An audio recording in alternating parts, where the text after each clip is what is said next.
लाल किताब के उपाय तुरंत असर करते हैं। क्या ये सच है या इसको सिर्फ ओवर हाइप मार्केट में बनाया गया है? लेकिन लाल किताब के उपाय तुरंत असर करते हैं, ये बात भी उसी प्रकार से सत्य है जिस प्रकार से अगर किसी व्यक्ति की शुगर बढ़ जाती है तो दवाई लेने के बाद या इंसुलिन लेने के बाद शुगर एक लेवल पे कंट्रोल होता है, मगर साथ साथ प्रिकॉशन।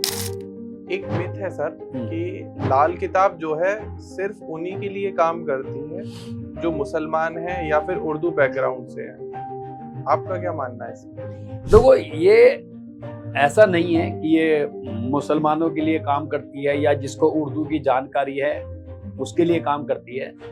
जिस समय ये किताब लिखी गई वह दौर उर्दू का था, 1939 में, 1940 में, 1941 में, 1942 में, 1952 में, और ये पंजाब में लिखी। वहां पे उस समय अधिकतर जो प्रचलन था जी वो उर्दू भाषा में था। लाल किताब को ज्योतिष का एक शॉर्टकट माना जाता है। क्या ये सच है या मिथ है? या आप कह सकते हैं कि लाल किताब को ज्योतिष का एक शॉर्टकट माना जाता है। ज्योतिष का मैं तात्पर्य यहाँ पे बात करूंगा वैदिक से। वैदिक एस्ट्रोलॉजी एक इतना बड़ा विषय है, इतना बड़ा विषय है कि उसको समझने में कम से कम मेरे हिसाब से 10 से 15 साल लगते। मगर एक लाल किताब एक ऐसा विषय है, उसको अगर सही तरीके से समझा जाए तो आप 2-3 साल की कड़ी मेहनत के बाद लाल किताब में सक्षम हो सकते हैं। नमस्कार दोस्तों, तो स्वागत है आपका एक और शानदार पॉडकास्ट में।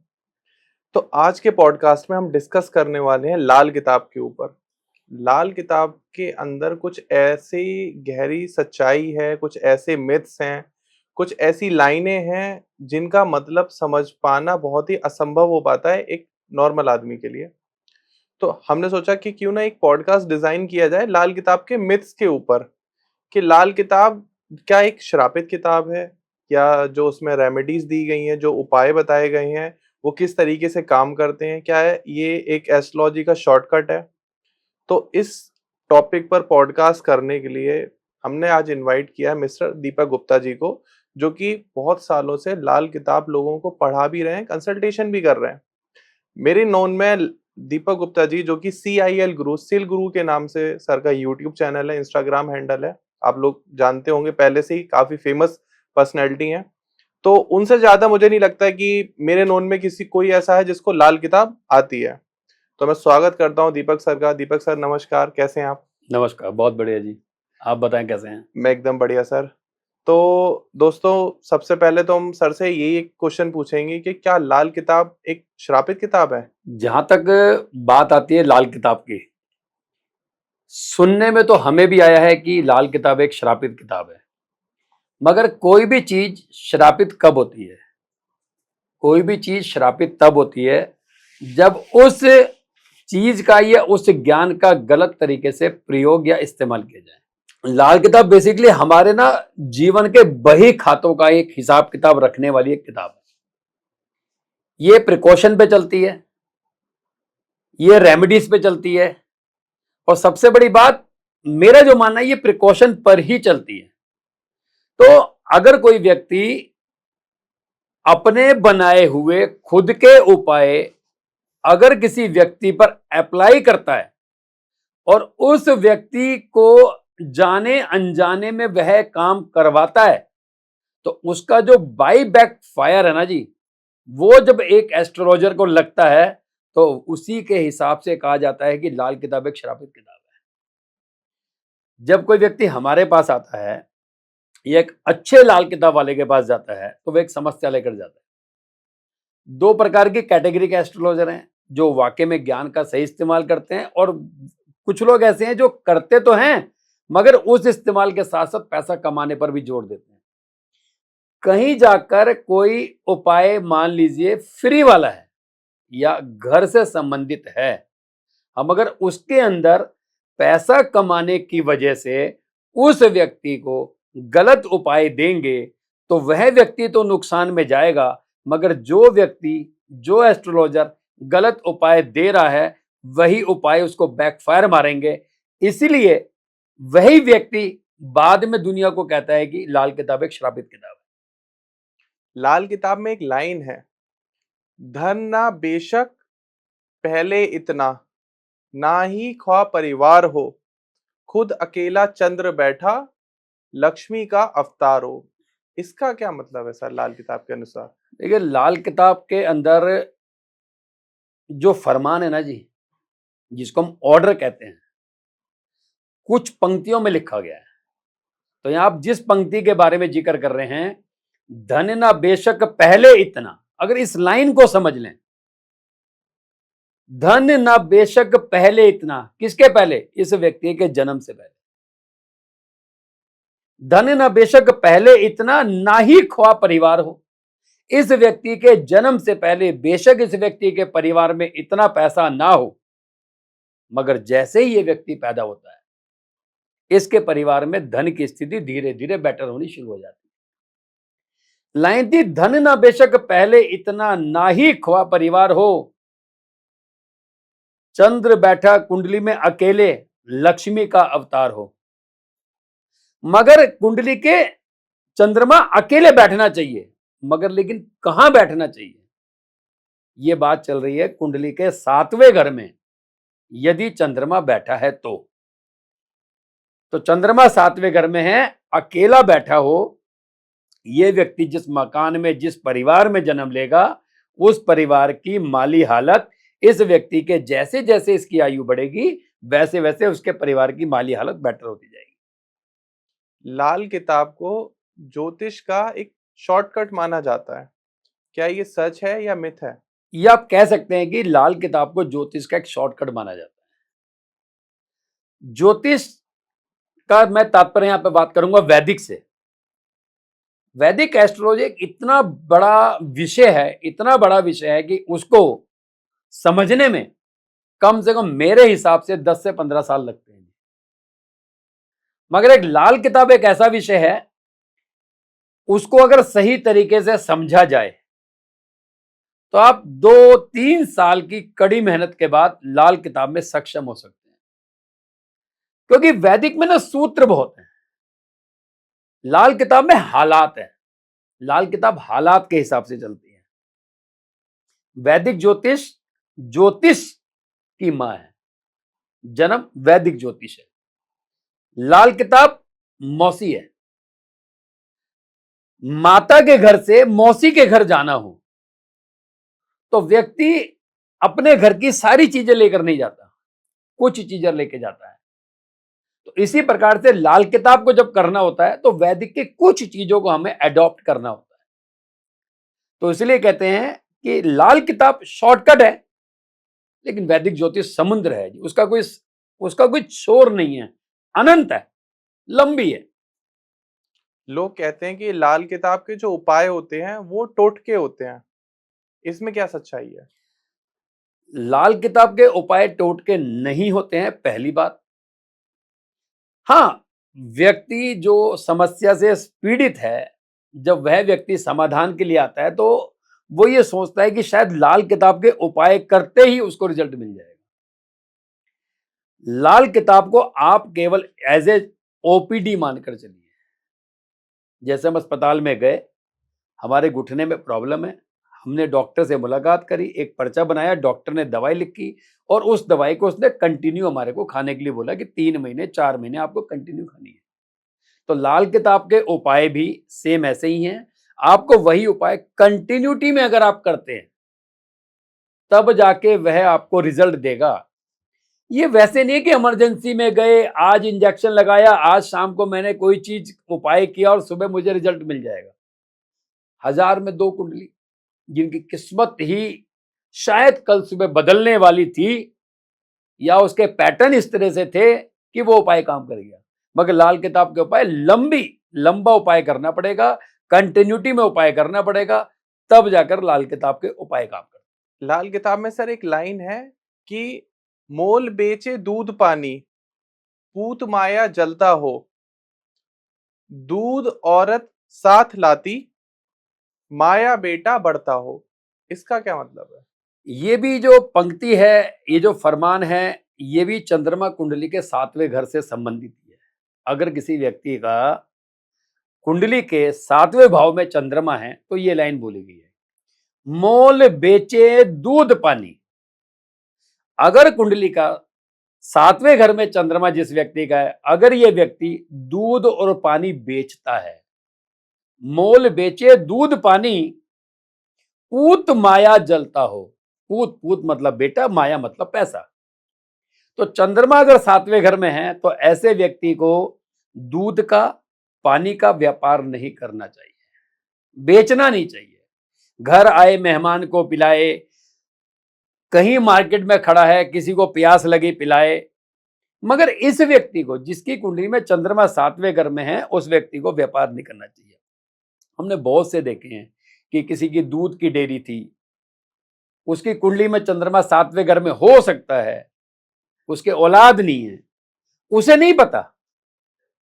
नहीं पता, मगर चंद्र 7 वाले को दूध पानी मोल नहीं बेचना। अब एक बात थी, दूध औरत घर से लाती, माया दौलत बढ़ता हो। यहां जो दूध है ना जी, यहां पर बात की गई है चांदी की। दूध मतलब चांदी, चंद्र से संबंधित। अगर किसी व्यक्ति का 7वें भाव में चंद्रमा हो और वह अगर अपनी ससुराल से चांदी ले तो दूध औरत घर लाती, तो जैसे ही चांदी लाएगा औलाद और दौलत दोनों बढ़ेगी, मतलब पैसा भी बढ़ेगा और औलाद का सुख भी जल्दी मिलेगा। मगर जो चांदी है ना जी, चांदी का जो फॉर्म है, ये बुध के घर में बैठा हुआ है, क्योंकि लाल किताब काल पुरुष की कुंडली के अनुसार चलती है। अब ये 7वां घर शुक्र का घर है, बुध का पक्का घर है, बुध का भी घर इसको माना जाता है। बुध है गोल, चंद्रमा है चांदी, 7वां घर है पति की कुंडली में पत्नी का और पत्नी की कुंडली में पति का। तो ससुराल से मतलब मायके से, लड़के की कुंडली है तो उसकी ससुराल से आएगा, लड़की की कुंडली है तो वो मायके से लाएगी। दोनों सूरत में औरत लाएगी, क्योंकि शब्द लिखा है औरत दूध घर लाती। अगर कुंडली वाले की पत्नी या कुंडली वाली अगर स्त्री है तो अपने मायके से चांदी गोल आकार में, या गोल आकार का मतलब डली, एक होता लड्डू, एक होता डली। लड्डू वो चाहिए जैसा हलवाई की दुकान में मोतीचूर का लड्डू मिलता ना जी, पूरा गोल नहीं होता, कहीं कहीं से हल्का सा होता, डली टाइप। तो आपको डली लेनी है, तो डली लेके आते हैं तो औलाद भी बढ़ेगी और पैसा भी बढ़ेगा। एक मिथ है सर कि लाल किताब जो है सिर्फ उन्हीं के लिए काम करती है जो मुसलमान है या फिर उर्दू बैकग्राउंड से हैं। आपका क्या मानना है इसमें? देखो, ये ऐसा नहीं है कि ये मुसलमानों के लिए काम करती है या जिसको उर्दू की जानकारी है उसके लिए काम करती है। जिस समय ये किताब लिखी गई वह दौर उर्दू का था, 1939 में, 1940 में, 1941 में, 1942 में, 1952 में, और ये पंजाब में लिखी गई। वहां पे उस समय अधिकतर जो प्रचलन था जी, वो उर्दू भाषा में था। आप उठा के देखें, पुराने उस समय के अखबार देखें तो आपको उर्दू भाषा में मिलेंगे। तो उर्दू भाषा में था तो लोगों को ये लगा कि शायद उर्दू केवल मुसलमान जानते हैं या जिनको उर्दू आएगी वही जानेगा। ऐसा नहीं है, आज समय के हिसाब से परिवर्तन हो गया है, इसको हिंदी भाषा में कन्वर्ट कर लिया गया है। कन्वर्ट करने वाले हमारे गुरुजी स्वर्गीय देवज्ञ पंडित बेडी माधव गोस्वामी जी का बड़ा अच्छा योगदान रहा। तो ऐसा नहीं है कि मुसलमान या जिसको उर्दू की जानकारी है वही इस व्यक्ति को समझेगा। हाँ, मगर थोड़े थोड़े उर्दू के थोड़े थोड़े शब्द आपको प्रचलन में धीरे धीरे अपनी, अगर आप एस्ट्रोलॉजी करते हैं, खासतौर से लाल किताब करते हैं, तो उर्दू के शब्दों को थोड़ा थोड़ा आपको भी आना चाहिए। लाल किताब के उपाय तुरंत असर करते हैं, क्या ये सच है या इसको सिर्फ ओवर हाइप मार्केट में बनाया गया है? देखिए, लाल किताब के उपाय तुरंत असर करते हैं, ये बात भी उसी प्रकार से सत्य है जिस प्रकार से अगर किसी व्यक्ति की शुगर बढ़ जाती है तो दवाई लेने के बाद या इंसुलिन लेने के बाद शुगर एक लेवल पे कंट्रोल हो जाती है। मगर साथ साथ प्रिकॉशन, उपाय काम करेंगे मगर प्रिकॉशन के साथ साथ साथ काम करेंगे। जैसे अगर एक एग्जाम्पल के साथ में अगर मैं बात करूं, किसी व्यक्ति का सूर्य शुक्र इकट्ठा बैठा है, कॉमन है, मैक्सिमम 10 कुंडली उठाएंगे तो 3-4 कुंडली में कॉमन इकट्ठा मिलेगा। सरकारी तकलीफ आ गई। अब किसी ने घर में मंदिर बना रखा है, दुर्गा जी की फोटो लगा रखी है, दुर्गा जी के सामने बैठ के वो अपना प्रेयर कर रहा है और कोई नहीं मानता, तो दुर्गा जी सूर्य शुक्र इकट्ठा बैठा है तो दुर्गा पूजन करना है, ये लाल किताब का उपाय है। और जो नहीं मानता है ये उसकी प्रॉब्लम है। लेकिन उपाय के साथ बोले कि जब तक तेरी सरकारी समस्या है तब तक तू किसी प्रकार के गलत काम में नहीं रहेगा, शराब में, मीट में, पराई स्त्री के चक्कर में नहीं पड़ेगा। ये प्रिकॉशन है। दवाई काम करती है मगर प्रिकॉशन के साथ काम। लाल किताब में एक और पंक्ति है सर, बुद्ध राजा सरदार नशों का, खाक खजाने भरता हो। बात है बुद्ध राजा सरदार नशों का, खाक खजाने भरता हो। इसका मतलब जो राजा शब्द है ना जी, ये कुंडली के पहले घर में अगर बुध बैठा है, चंद्रमा 7वें घर में और बुध पहले घर में, बुध राजा सरदार नशों का, तो बुध पहले घर में, चंद्रमा 7वें घर में, ये व्यक्ति नशों का सरदार होगा। कौन सा नशा? यहां नशा नहीं, नशा, नशों का सरदार होगा। हो सकता है ये सिगरेट पीने का आदी हो सकता है ये शराब पीने का आदी हो सकता है ये गलत एक्टिविटी का आदी हो। तो अगर कुंडली के पहले घर में बुध है और 7वें घर में अगर चंद्रमा है तो ये व्यक्ति नशों का सरदार होगा। नशों का सरदार होगा मतलब कि ये व्यक्ति गलत काम में इन्वॉल्व लेगा। खाक खजाना भरता हो, तो जो इसका पैसा है ना जी, पैसा तो फिर भी रहेगा, क्योंकि बुध लगन में हो तो ऐसा व्यक्ति किसी भी तरीके से अगर मांस खाने का शौकीन है, किसी भी प्रकार का गलत काम में जाता है, तो कह सकते हैं पैसों की तकलीफ नहीं आएगी, मगर लेकिन शारीरिक शक्ति खत्म हो जाएगी। तो इसी के आगे है सर, 8 खाली बुध उत्तम बैठा, पहुंच खुदाई करता हो। इसका क्या मतलब है? 8 खाली, अगर बात कुंडली की करें, चंद्रमा 7वें घर में और कुंडली का 8वां घर खाली हो, 8 खाली, 8वां घर खाली हो, बुध उत्तम बैठा, उत्तम की अवस्था मतलब बुध कुंडली में अच्छे घर में होना चाहिए। चंद्रमा 8 के समय 8वां घर खाली हो, बुध कुंडली के पहले, दूसरे, चौथे, 5वें, 6ठे और 7वें घर में बैठा हो।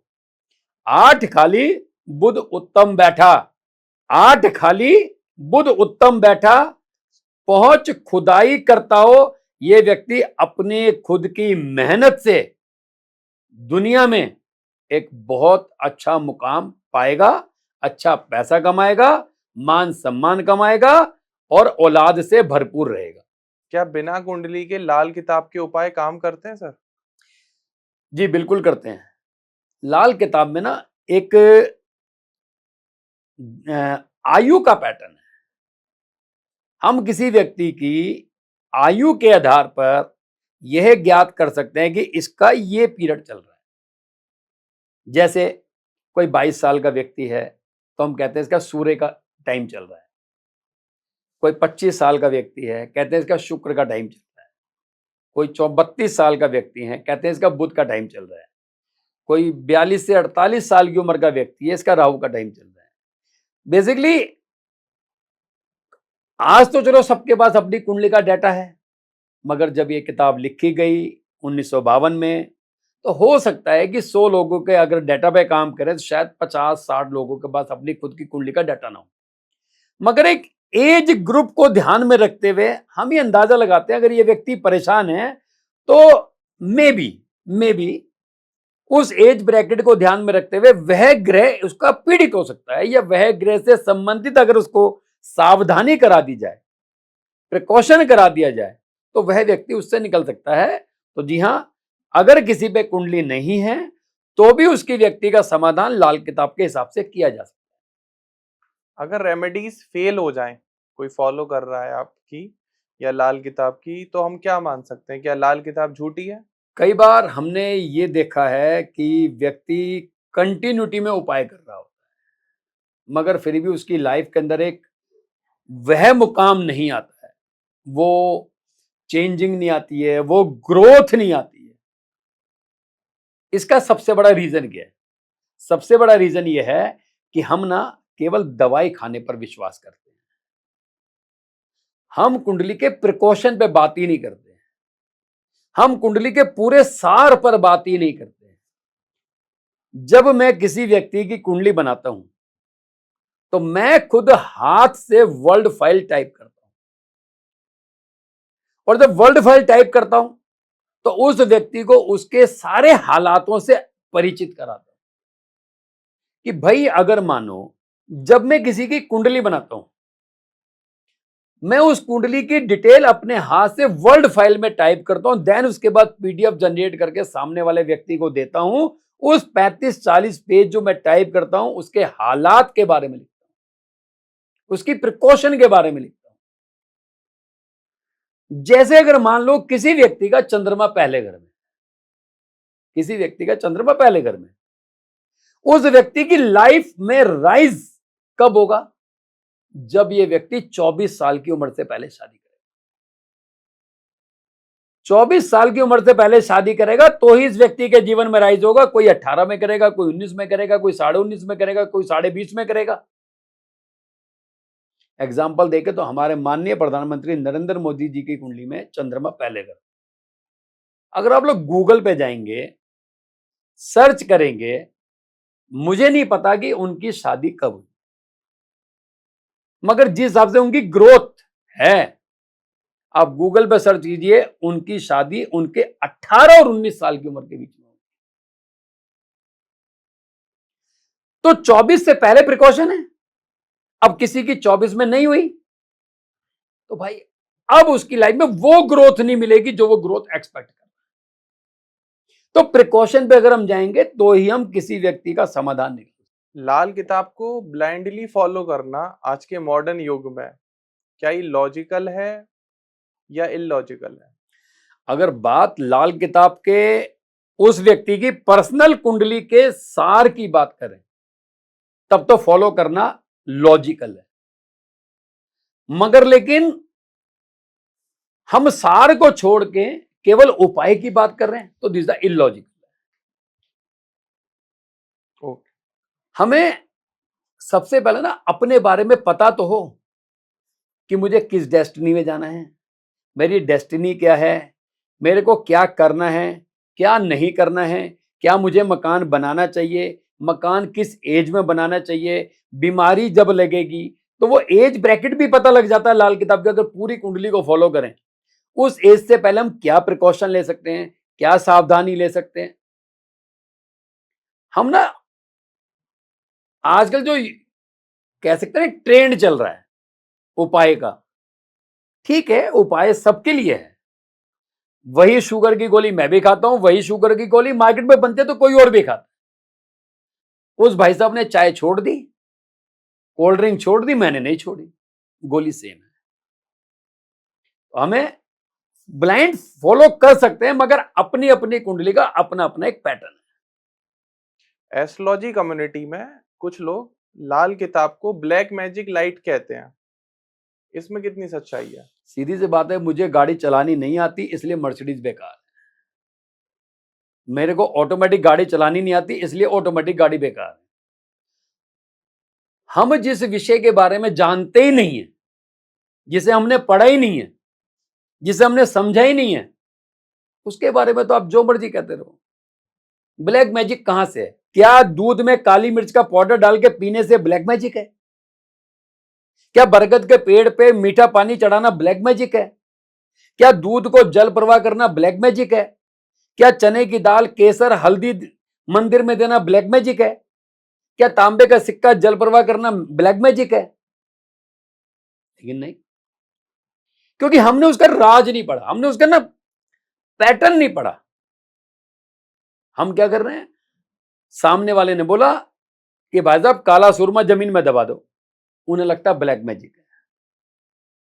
भाई काला सुरमा जमीन में कब दबा दो? जब कुंडली के पहले घर में शनि हो, 7वां घर खाली हो, या शनि 11वें घर में हो, 7वां घर खाली हो, मकान बनाने में तकलीफ आ रही हो, तो आपने शनि की चीजें दबानी है। सरसों का तेल भी डाल सकते हो आप, काला सूरमा भी दबा सकते हो आप। अब किसी चीज को दबाना, बहाना, जलाना, ये ब्लैक मैजिक नहीं है। क्या हम कच्चे कोयले नहीं जलाते सर्दियों में हाथ सेकने के लिए? तो वो ब्लैक मैजिक है, क्योंकि हमने पढ़ा नहीं, इसलिए एक नाम दे दिया कि गाड़ी आती नहीं चलानी, इसलिए वो गाड़ी खराब है। सिंपल है। क्या लाल किताब के उपाय किसी इंसान के माइंड को प्लेसिबो इफेक्ट से कंट्रोल किए जाते हैं? मतलब लाल किताब के उपाय से किसी के दिमाग को कंट्रोल करना? नहीं, ऐसा तो नहीं है। लेकिन लाल किताब के उपाय से व्यक्ति को उस ग्रह के बारे में जानकारी देके उसको उस ग्रह की सारे हालातों से परिचित कराया जाता है। हमने किसी को बोला मंदिर में घी का दिया जलाएं, रोज जलाना है जी। अब मंदिर में घी का दिया जलाएं, रोज जलाना है, इसका मतलब हम उस व्यक्ति को घर से निकालकर मंदिर भेज रहे हैं। वो मंदिर जाएगा, वहां 10-5 लोगों से मिलेगा, पंडित जी के पैर छुएगा, वहां पे भगवान की मूर्ति की अर्चना करेगा, प्रार्थना करेगा। अब एक व्यक्ति अगर परेशान हो तो उसको 2 ही चीजें नजर आती हैं, भगवान का आसरा और पिता का सहारा। तो केवल व्यक्ति को उस चीज को लेकर उसको उस स्थान तक पहुंचाना ही एक अच्छे एस्ट्रोलॉजर का कार्य है। लाल किताब में सर एक पंक्ति और है, राजा तख्त या दुश्मन साथ, साथ पापी खुद चंद्र हो। इसका मतलब क्या है? राजा तख्त या दुश्मन साथी, साथ पापी कुछ चंद्र हो। मतलब लाइन दोबारा बताता हूं मैं, राजा तख्त या दुश्मन साथी, या तो उसका दुश्मन ग्रह चंद्र का तख्त पे हो, लगन में हो, या साथी हो। मतलब चंद्रमा अगर 7वें घर में है तो पहले घर में चंद्र का शत्रु शुक्र यदि पहले घर में हो, बुध पहले घर में हो, शनि पहले घर में हो, राहु पहले घर में हो, या चंद्र पापी या चंद्रमा के साथ पापी ग्रह बैठ जाए। तो लाल किताब में ना टेक्निकल शब्द है, एक है पाप ग्रह और एक है पापी ग्रह। पाप ग्रह की जब बात आती है तो हम खाली राहु और केतु की बात करते हैं। जब पापी ग्रह की बात आती है तो शनि के साथ राहु या शनि के साथ केतु। कहते या तो लगन में चंद्र का दुश्मन बैठ जाए या चंद्र के साथ बैठ जाए, या चंद्र के साथ पापी ग्रह बैठ जाए, तो चंद्र की सारी चीजें खराब हो जाती हैं, यहां तक कि व्यक्ति को अपनी औलाद का सुख पूरा नहीं मिलता। या तो औलाद नहीं होगी, औलाद होगी तो पढ़ने हॉस्टल चली जाएगी, हॉस्टल से जॉब में चली जाएगी, जॉब से शादी करके वहीं सेटल हो जाएगा, पिता के पास नहीं आएगा, या औलाद देरी से होगी। हर कीमत पे चंद्र की सारी चीजें खराब, क्योंकि लाल किताब में चंद्र का कुर्बानी का बकरा सूर्य, मंगल और बृहस्पति, और सूर्य, मंगल, बृहस्पति के कुर्बानी का बकरा केतु। इसलिए चंद्रमा 7 के समय चंद्रमा के साथ उसके दुश्मन हो, या शनि राहु शनि केतु हो, या पहले घर में उसका दुश्मन बैठा हो, तो औलाद को लेकर तकलीफ होती है। आपके हिसाब से लाल किताब का वो सबसे कौन सा डेंजरस मिथ है जो लोगों को पता रहना चाहिए? इसके लिए तो एक ही बात कहूंगा, सही जानकार, सही एडवाइस वाला व्यक्ति अगर आपको समय से मिल जाए तो आपका ये मिथ खत्म हो जाएगा। लेकिन अगर हम कहते ना, सस्ता रोए बार बार, महंगा रोए एक बार, तो हमें केवल ना सही गाइडेंस वाला व्यक्ति चाहिए। ऐसा नहीं है कि मार्केट में डॉक्टर नहीं है, डॉक्टर बहुत है, बहुत हैं, बस हमें सही डॉक्टर ढूंढना है। लाल किताब से संबंधित वैसे तो कोई मिथ है नहीं, उसका रीजन ये है, 2016 से तो मैं फॉलो कर रहा हूं और 2016 से ही मैं पढ़ा भी रहा हूं। पहले मैं केपी पढ़ाता था, आज भी केपी पढ़ाता हूं, लाल किताब को फॉलो करता हूं। उसको मैंने एक चीज इसलिए देखा क्योंकि मैंने उसे अपने घर पे अप्लाई किया, अपने ऊपर अप्लाई किया, उसकी सारी प्रिकॉशन को ध्यान में रखा। उपाय ठीक है, टाइम टू टाइम आदमी को मंदिर जाना चाहिए, जल प्रवाह करना चाहिए, लेकिन प्रिकॉशन पे ध्यान दिया तो आज मैं आपके सामने हूं। तो मिथ केवल वही है कि हमें जानकारी मिली नहीं और हम सही जगह पहुंचे। That's it. कोई रियल लाइफ केस ऐसा बताइए जिसकी लाइफ में लाल किताब की वजह से कोई बहुत बड़ा चेंज आया हो।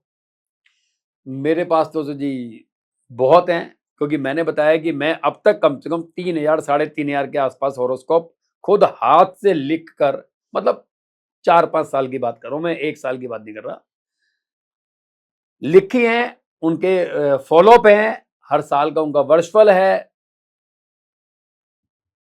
अपने एग्जाम्पल ले लेते हैं, क्योंकि मैं किसी का बताऊंगा, विश्वास हो या ना हो। अपनी कुंडली में केतु खराब है और सूर्य शुक्र इकट्ठा बैठा है। सूर्य शुक्र इकट्ठा है तो कहता है कि सूर्य और शुक्र की उम्र में शादी नहीं होनी चाहिए, 28 से पहले शादी नहीं होनी चाहिए। 28 से पहले शादी हुई तो औलाद को तकलीफ, औलाद हुई नहीं, औलाद मतलब बेटा, क्योंकि लाल किताब में औलाद मतलब बेटा। 2016 में फॉलो किया, एक उपाय था वहां पे, बल्कि 2 उपाय थे। नंबर 1 कान में सोना पहने, नंबर 2 घर में कुत्ते का जोड़ा पाले। 19 अगस्त 2018 को वाइफ की डिलीवरी होनी थी। 18 अगस्त 2018 को मेरे फादर 2 कुत्ते के पिल्ले लाए। रात को उन्होंने मुझे फोन किया 9 बजे कि भाई 2 बच्चे लाया हूं, एक तू रख लियो, एक हम रख लेंगे। मैंने कहा भाई मैं तो रखूंगा नहीं।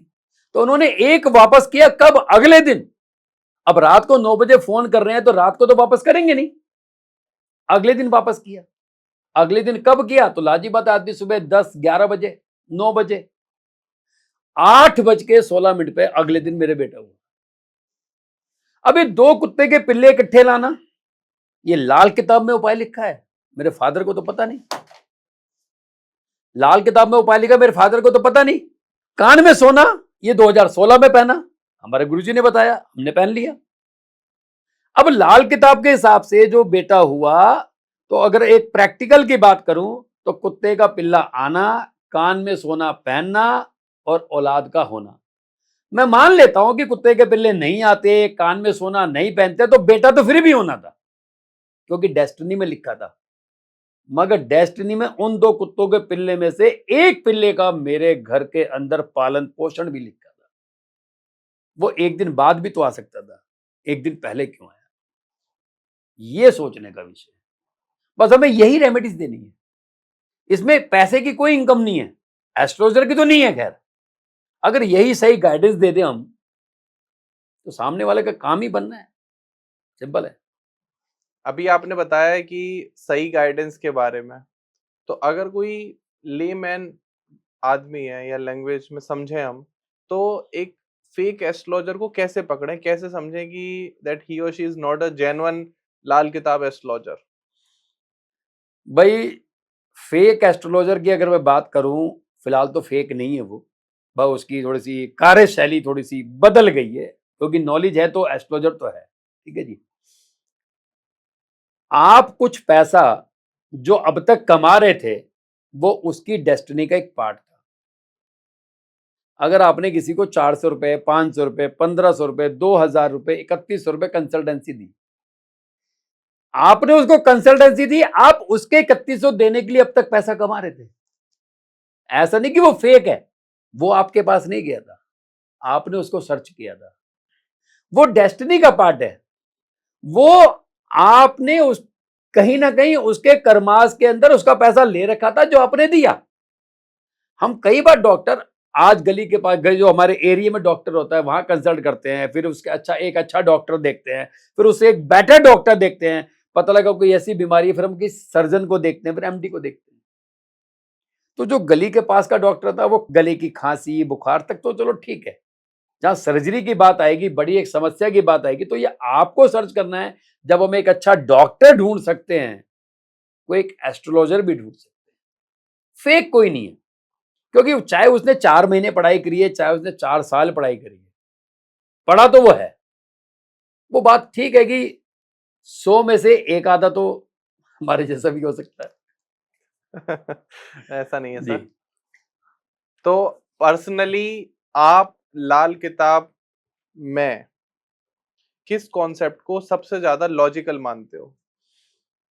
भाई मैं अगर पर्सनली बात करूं तो मैं लाल किताब में ये सबसे ज्यादा लॉजिकली मानता हूं, या कॉन्सेप्ट को मानता हूं कि भैया आप अपनी कुंडली को अपना आधार समझो। अगर आपका ब्लड टेस्ट कराया जाए और उसकी रिपोर्ट एक लैब वाला, चाहे वो डॉक्टर लाल पैथ लैब हो, दीवान हो, XYZ, वो केवल आपका ब्लड से लेके आपकी ब्लड की रिपोर्ट निकाल सकता है, उसके अंदर क्या कमी है, क्या बढ़ गया, क्या घट गया। उसके बाद आपको एक अच्छे सर्जन, एक अच्छे डॉक्टर के पास कंसल्ट करना है। तो हर एस्ट्रोलॉजर अगर जो खाली उपाय दे रहा है, खाली उपाय दे रहा है, तो देन मैं तो पर्सनली बोलूंगा आप उसे अवॉइड करो। क्योंकि जो व्यक्ति आपको आपके हालात से परिचित नहीं करा सकता, जो व्यक्ति आपको आपके किए हुए कर्म के बारे में नहीं बता सकता, वो क्या उपाय देगा? और 1 घंटे में कुंडली डिस्कशन हो जाए, ये मैं मान नहीं सकता। पूरी लाइफ का बात है, पूरी लाइफ का सवाल है। मुझे बनाने में 8 से 10 घंटे लगते हैं, देन उसके बाद समझाने में 2 घंटे लगते हैं। 2 घंटे जूम पर सेशन देता हूं जी, पर्सनली भी, देन ऑनलाइन भी। तब जाकर व्यक्ति को भी तब भी समझ नहीं आता, फिर वो 4 महीने तक मुझे फॉलो करता है, हर बार क्वेश्चन करता है, पूछता है। तब जाके उसे लगता है 6 महीने बाद कि आपने जो 6 महीने पहले लिखा था, मैंने उसको फॉलो करना शुरू किया, थोड़ा सा बदलाव आना शुरू हुआ है, थोड़ा सा, चेंज नहीं, बस। तो पूरी कुंडली का निष्कर्ष, विवरण, विश्लेषण जब तक नहीं होगा, आपको जब तक नहीं पता लगेगा कि आपको क्या करना है, तब तक आप जितने मर्जी उपाय करते जाओ, कोई फायदा नहीं। प्रिकॉशन पे ध्यान देना। दीपक सर, एक कमेंट आया था कि अगर किसी का swimming pool south west direction में हो तो अकॉर्डिंग टू लाल किताब उसका क्या फलित होगा?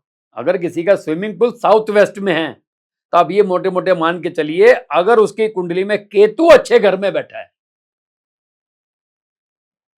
केतु पहले घर में, केतु दूसरे घर में, केतु 7वें घर में, 9वें घर में, 10वें घर में, 11वें घर में, 12वें घर में, अगर केतु कुंडली में अच्छा है और साउथ वेस्ट में अगर उस व्यक्ति का स्विमिंग पूल है, उसके बेटा नहीं हो सकता।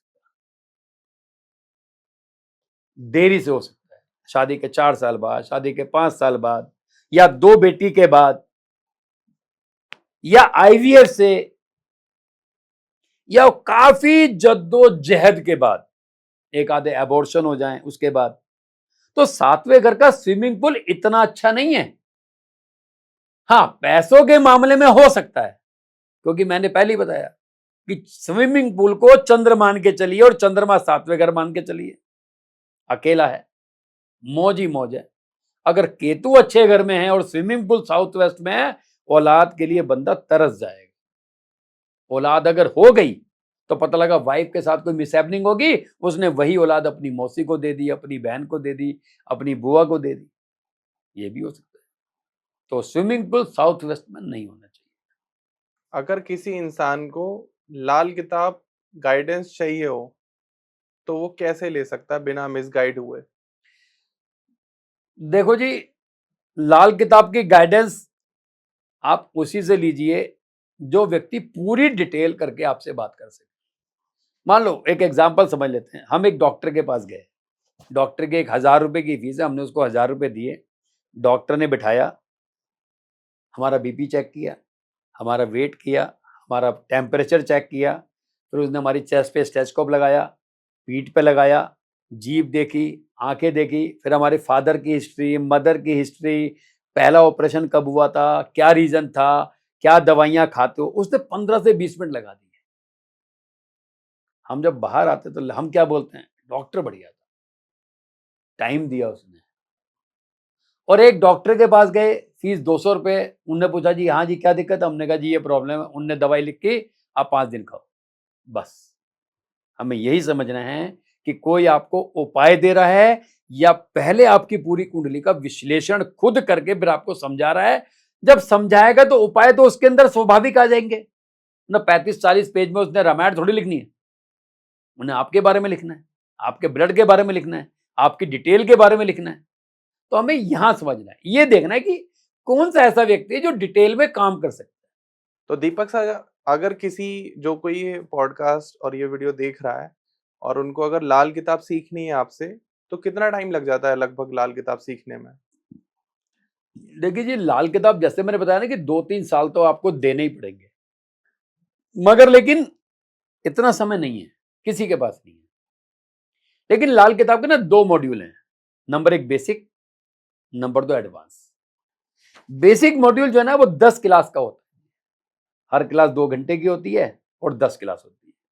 बेसिक में भी 35-40 टॉपिक ऐसे होते हैं जो हमारी लाइफ के 40% सॉल्यूशन दे देता हमारी लाइफ का। और जो एडवांस है वो कम से कम 70 दिन की क्लास होती है, 70 डेज, 75 डेज, एवरी क्लास 2 घंटे की होती है। तो 70 घंटे को अगर 2 घंटे से कन्वर्ट करें तो 150 आवर्स, 150 घंटे। अब ये 150 घंटे ना, ये मान लीजिए आप डिटेल्ड में जा रहे हैं, डिटेल्ड, बहुत डिटेल्ड। जब उसको करते हैं तब जाकर हमें लगता है कि हाँ अब हम इतने हो गए हैं कि हम सामने वाले से 2 या 3 बात पूछ सकते हैं। मगर मैं फिर भी कह रहा हूं, 2-3 बात पूछकर अगर सामने वाला हाँ कर रहा है तो फिर भी आपको पूरी कुंडली बनानी आनी चाहिए। तो ये है बेसिक का जो मॉड्यूल है, उसकी फीस है 6500, 10 क्लास। जो एडवांस है उसकी फीस है 1,25,000, उसमें 70 क्लास। मगर लेकिन सीखने वाले की लिए कोई फीस का पैरामीटर इतना इंपॉर्टेंट नहीं है। जब बात सीखने की होती है, लगन की होती है, तो फिर कहीं ना कहीं बैठ के हम बातचीत कर सकते जो आपकी क्लासेस रहती हैं, तो वो आप ऑफलाइन सिखाते हैं या ऑनलाइन सिखाते हैं? हैं। ऑनलाइन सिखाते हैं जी, क्योंकि 70 दिन लगातार किसी व्यक्ति का आना, 2 घंटे का सेशन, फिर वो 2 घंटे पहले घर से फ्री होगा, फिर वो 1 घंटे बाद फ्री होगा, तो पूरा दिन खत्म। तो ऑनलाइन क्लास होती है, 2 घंटे की क्लास होती है, तसल्ली बख्श होती है। कोई, मैंने कहा ना 70 दिन 75 दिन, पता नहीं, ये तो सेशन खत्म होने पर डिपेंड है, डेज की कोई अकाउंटेबिलिटी नहीं होती। अभी आप ऑफ कैमरा बता रहे थे कि आप हर वीक गुजरात जाते हैं, उसकी स्टोरी क्या है? देखो जी, आज के टाइम में ना विवाह को लेकर बड़ी समस्या है। शादी हो नहीं रही, शादी में अड़चने हैं, शादीशुदा जिंदगी खराब है। जिस भी व्यक्ति की कुंडली में बृहस्पति राहु कहीं मिल रहा है, उस व्यक्ति की अगर शादी नहीं हो रही तो उसे गुजरात में अंबाजी मंदिर में जाकर पूजा अर्चना करनी चाहिए। ये जो पूजा है कम से कम 6 से 7 घंटे की, 6 से 7 घंटे की पूजा करेंगे, वहां जाएंगे, तब जाकर आप ये मानिए आप बृहस्पति राहु के थोड़े से श्राप से हल्के से निकले हैं। अभी आप कंटिन्यू जाते रहिए, शादी नहीं हो रही है उससे पहले जाइए, शादी पक्की होती है फिर जाइए, शादी हो जाती है देन फिर जाइए। तो मैं गुजरात इसलिए जाता हूं, तो अंबाजी मंदिर जाएंगे, माता रानी का आशीर्वाद भी मिलेगा और आपकी कुंडली के अंदर लगे बृहस्पति राहु का जो कॉम्बिनेशन है वो थोड़ा सा आपको बेटर देना शुरू कर देगा। तो अगर आप दीपक सर से या मैं कहूँ CIL गुरु से, सिल गुरु से लाल किताब सीखना चाहते हैं या कंसल्टेशन लेना चाहते हैं, तो आपको स्क्रीन पर नंबर आ रहा होगा, Instagram handle, YouTube channel handle ये भी आ रहे होंगे। साथ में डिस्क्रिप्शन में भी आपको पूरी डिटेल मिल जाएगी। अभी आप अपनी लाल किताब की जर्नी को स्टार्ट करें और आपके जीवन में कोई भी प्रॉब्लम चल रही है, शादी नहीं हो रही, विवाह नहीं हो रहा, बच्चे पैदा नहीं हो रहे, घर बनाना चाहते हैं, गाड़ी खरीदना चाहते हैं, कोई भी किसी भी टाइप की कोई भी क्वेश्चन हो कि आपका कोई एक्स आपको छोड़ के चला गया, सर क्या ऐसे भी क्वेश्चन आपके पास जरूर आते हाँ, होंगे? आते तो हैं, ऐसा नहीं है कि नहीं आते, मगर लेकिन इन इन क्वेश्चन का ना जवाब ज्योतिष के पास नहीं है। क्योंकि वो क्वेश्चन नहीं है, वो ख्वाहिश है। और ज्योतिष ख्वाहिशों का समाधान नहीं है, समस्या का समाधान है। हस्बैंड छोड़ गया, वापस आएगा, इसका जवाब है। बेटा विदेश गया, वापस आएगा, इसका जवाब है। मेरी एक्स चली गई, वापस आएगी, ये ख्वाहिश है, ये समस्या नहीं है, ये ख्वाहिश है। मेरा पैसा मर गया, आएगा, इसका जवाब है। कब आएगा, इसका जवाब है। तो मैं लास्ट में एक बात कहकर बात को खत्म करूंगा। चले थे हम दुनिया में, जहां से आए थे वहां जाना है। चले थे हम दुनिया में, जहां से आए थे वहां जाना है। बीच के सफर में जितने होल्डिंग पढ़ते हैं, सबको पढ़ते जाना है। क्या बात। क्योंकि जो एजुकेशन है ना, हमारी आंखें रुक नहीं सकती और हमारा दिमाग बंद नहीं हो सकता। हम पढ़ेंगे जरूर। अच्छे हो या बुरे हो, पहचान दोस्तों खुद करनी है। ढूंढना केवल एक पहलू है, दूसरा सिक्के का पहलू साथ चलता है। आप अगर अपनी लाइफ को एंजॉयबल चाहते हैं, क्योंकि आज के टाइम में एंजॉय किसे कहते हैं? एंजॉय कहते हैं हैंडसम सैलरी हो, हैंडसम अमाउंट हो, हैंडसम इनकम हो, वाइफ हो, घर में कलेश कम हो, जो होता नहीं है। ठीक है। दूसरा, बच्चे हो, एक अपना छोटा मकान हो। कहने का मतलब 9 से 5 की ड्यूटी हो, उसके बाद आदमी फ्री हो। ये तभी संभव है, पहले हम अपनी कुंडली से ये तो जानकारी ले लें, क्या मुझे जॉब करनी है, क्या मुझे बिजनेस करना है। जॉब करनी है तो किस फील्ड में करनी है, बिजनेस करना है तो किस फील्ड में करना है, क्या मुझे जन्म स्थान से दूर जाना है, क्या मुझे बेटे से दूर जाना है, क्या मुझे किस एज में शादी करनी है, किस एज में मकान बनाना है। हमें इसका ही पैटर्न नहीं पता होगा, फिर अंत में हम क्या बोलते हैं, मेरी तो किस्मत में यही है। दो लोग होते हैं जी ये बात कहने वाले, एक वो जिसके पास कुछ नहीं है, और एक वो जिसके पास बहुत कुछ है। जिसके पास बहुत कुछ है वो सीधा कहता मेरी तो किस्मत ही यही है, और जिसके पास नहीं है वो भी यही कहता मेरी तो किस्मत ही यही है। केवल सोच का फर्क है, उसने पैटर्न बदला, वो कहीं और पहुंच गया। हमने पैटर्न नहीं बदला, हम भी वही बात कर रहे हैं, मेरी तो किस्मत ही यही है। क्या बात है। तो आप अगर लाल किताब सीखना चाहते हैं बिगनर लेवल या एडवांस लेवल पर, तो आप सेल गुरु से कंसल्ट कर सकते हैं। बाकी जीवन में चाहे कोई ख्वाहिश हो या कोई समस्या हो, दोनों के लिए आप बात कर सकते हैं। स्क्रीन पर आपको नंबर आ रहा होगा। कोई भी ऐसी बात आपको लगी हो या कोई ऐसा टॉपिक हो या कोई ऐसा क्वेश्चन हो जो हमने इस पॉडकास्ट में कवर ना किया हो, आपको लगता हो कि ये आपका सवाल है, तो आप कमेंट सेक्शन में ज़रूर पूछ सकते हैं। हमारे सपोर्ट के लिए प्लीज़ चैनल को सब्सक्राइब कर लेना और वीडियो को ज़्यादा से ज़्यादा लोगों तक शेयर करें। Thank you so much sir कि आप यहाँ आए, आपने हमें समय थैंक यू, दिया। Thank you. एंड आप सभी लोगों का दिल से आभारी कि आपने ये वीडियो यहाँ तक देखी, अपना प्रीशियस टाइम हमें दिया। फिर मिलते हैं एक नए पॉडकास्ट में, तब तक के लिए नमस्कार, राधे राधे। नमस्कार।